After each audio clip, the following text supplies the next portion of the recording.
মা খুব কষ্ট পেয়েছে। আমি হার্ট করেছি মাকে। মা মা তুমি প্রচণ্ড কষ্ট পেয়েছো না? তুমি খুব কষ্ট পেয়েছো।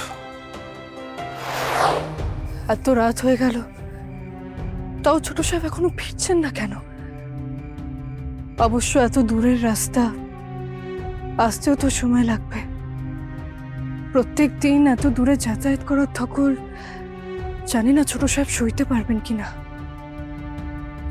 কুসুম, ছোট সাহেব, আপনি দিন দিন এই ব্যাগটা আমায় দিন। কি হলো, তুমি এত রাত পর্যন্ত জেগে আছো? খেয়েছো কিছু?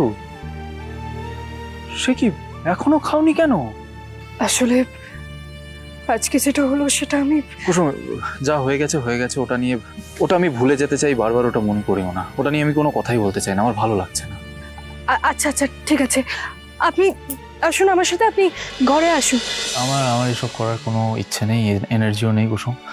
আমি ওই স্নান করে ফ্রেশ হতে খেতে কিচ্ছু করতে ভালো লাগছে না। আমি এখন একটু ঘুমোতে চাই, ব্যাস। তুমি একটু ফ্যানটা জোরে করে দেবে, আমার প্রচন্ড গরম লাগছে। ফ্যান যেমন চলছে তেমন ভাবেই চলবে, জোরে চলবে না। এবাড়ির মালিক আমি, এবাড়ির আলু পাকা আমার নির্দেশ মতোই চলবে। আমি মাদুর পেতে দিচ্ছি, আপনি শুয়ে পড়ুন, আমি হাওয়া করে না দেবো। না, তোমার সব করতে হবে না, তুমি যাও গিয়ে খেয়ে নাও। আমি কিছু একটা ব্যবস্থা করছি। না ছোট সাহেব, যতক্ষণ না আপনি ঘুমিয়ে পড়ছেন ততক্ষণ আমি হাওয়া করতে থাকবো, তাতে আমার কোনো অসুবিধা নেই।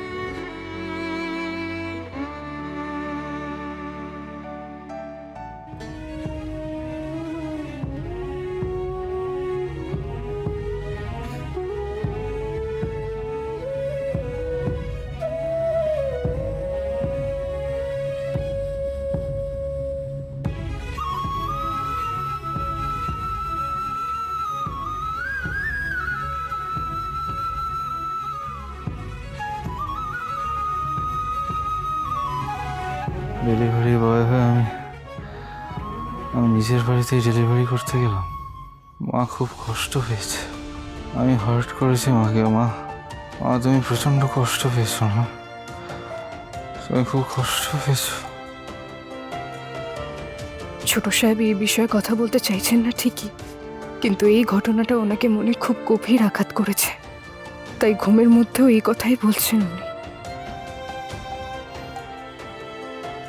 ছোট সাহেব, কোনো কাজ বড় বা ছোট নয়, ভালো করে কাজ করা, সৎ পথে থাকাটাই আসল। একটা কথা মনে রাখবেন, যারা পরিশ্রম করে আর সৎ পথে রোজগার করে, তারাই রাতে শান্তির ঘুম ঘুমোতে পারে।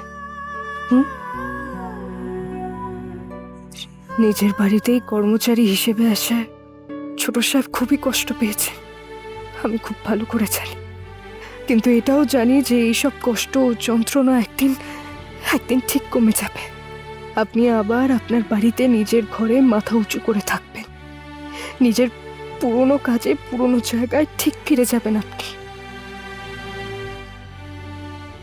আরে কুসুম, কি করছিস? কি লাইটটা বন্ধ কর না, মাঝাতে বিরক্ত করছে। বন্ধ কর লাইটটা।